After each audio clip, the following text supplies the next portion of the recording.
Mwelekeo wa sasa serikali waweza kuwa kinyume na msimamo wa makamu wa rais Balozi Emmanuel Nchimbi, Mwanahalisi limeelezwa.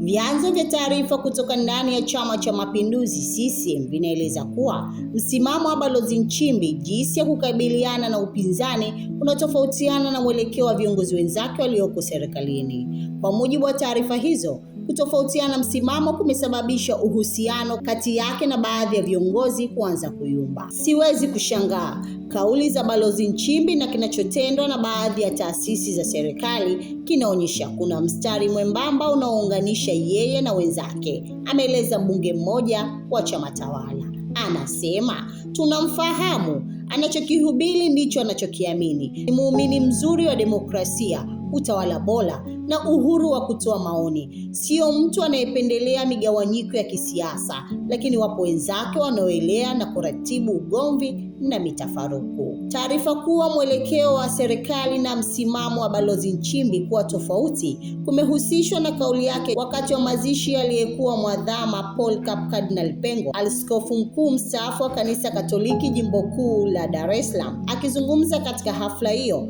Balozi Nchimbi amesema hafurahishwi na ugomvi unaotokana na tofauti za kisiasa. Alisema vyama vyote vya kisiasa vipo kwa mujibu wa katiba, na mtu anapokuwa kwenye chama kingine tofauti na chako bado anatumikia nchi yake kwa njia nyingine. Hii nchi, kila mtu ana nafasi na wajibu wake wa kuitumikia katika utumishi wa nchi yetu. Tusitegeane, kila mtu atumikie nchi yake kwa nguvu zake zote. Nimekuwa nikiyasema haya mara nyingi, aliongeza. Mimi hata mambo ya kugombana kivyama siyapendi, ni ujinga tu, alieleza Balozi Nchimbi na kuhoji, nchi yenu moja, ni nchi yenu wote, mnagombana nini? Akasema, mtakuwa mashahidi, hata nilivyokuwa katibu mkuu wa chama, nikisikia mwana CCM anagombana, anaongea maneno ya hovyo dhidi ya upinzani, nilikuwa nakemea sana, kwa maana ni ujinga. Vyama vya siasa vipo kwa mujibu wa katiba. Alisema mtu anapojiunga na chama kingine, maana yake anataka kuitumikia nchi yake kwa njia nyingine. Utumishi ni utumishi tu. Nitumie jukwaa hili kuwaombeni sana waumini na Watanzania wote tutambue kuwa tuna wajibu wa kipekee.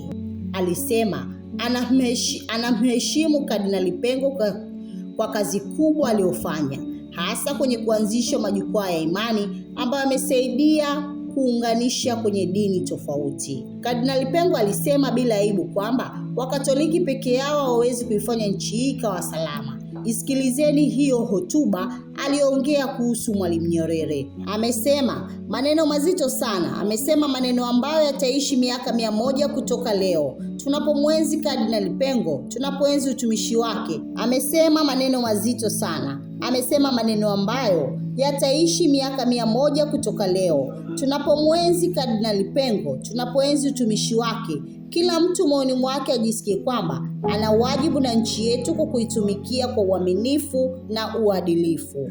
Kabla ya kukemea alichoita magomvi ya kivyama, Balozi Nchimbi aliwahi kuwataka viongozi wa madhehebu ya kidini kumwombea afya njema Rais Samia Suluhu Hassan ili watu wabaya wasimfikie.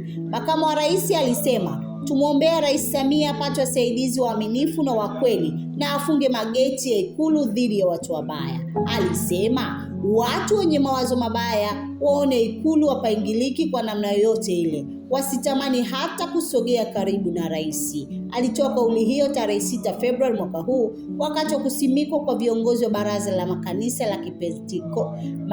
ya Kipentekoste nchini CPTC. Hata hivyo, kauli ya kiongozi huyo zimekuwa zikitafsiriwa na baadhi ya viongozi kwamba zinalenga kujitafutia umaarufu binafsi wa kisiasa, na wengine wakimlaumu kutoitetea serikali. Miongoni mwa wanaodai Balozi Nchimbi kwamba hayuko mstari wa mbele kutetea serikali ni Sheikh Rajab Katimba, kiongozi wa jumuiya na taasisi za Kiislamu nchini.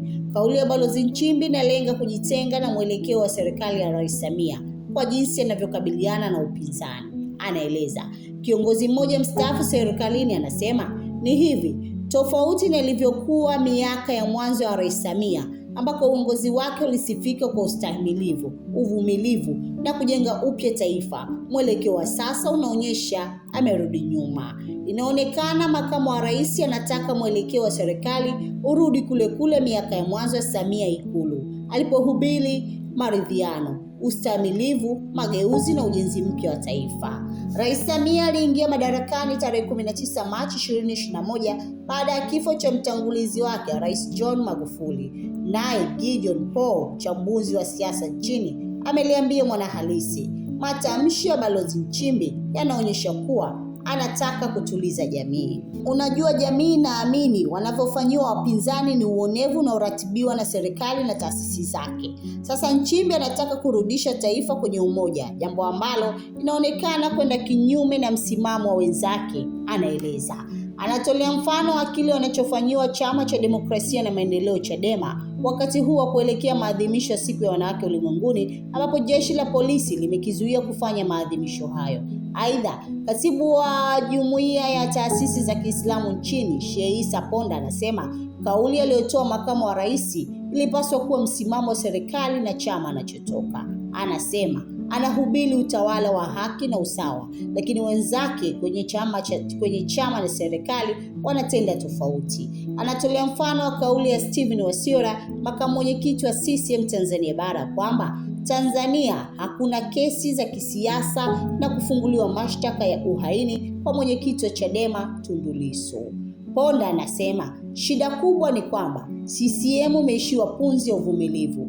Vurugu zinazotokea kwenye vyama vya siasa, muasisi wake ni chama hicho, kwa kuwa hakikubali ukosoaji wa hofu ya kupoteza madaraka. Anasema Nchimbi anahubiri siasa za ustaarabu. Ponda anasema shida kubwa ni kwamba CCM imeishiwa punzi ya uvumilivu. Vurugu zinazotokea kwenye vyama vya siasa, muasisi wake ni chama hicho, kwa kuwa hakikubali ukosoaji wa hofu ya kupoteza madaraka. Anasema Nchimbi anahubiri siasa za ustaarabu, lakini baadhi ya wenzake hawaamini kwenye njia hiyo. Hapo ndipo kwenye shida. Ayub Musa anasema namuona balozi kama amejichagulia njia yake, lakini anatilia shaka kuwa kauli hiyo yaweza kuwa mchezo wa serikali wa kutuliza joto la kisiasa kufuatia vurugu za Oktoba 29, 2025.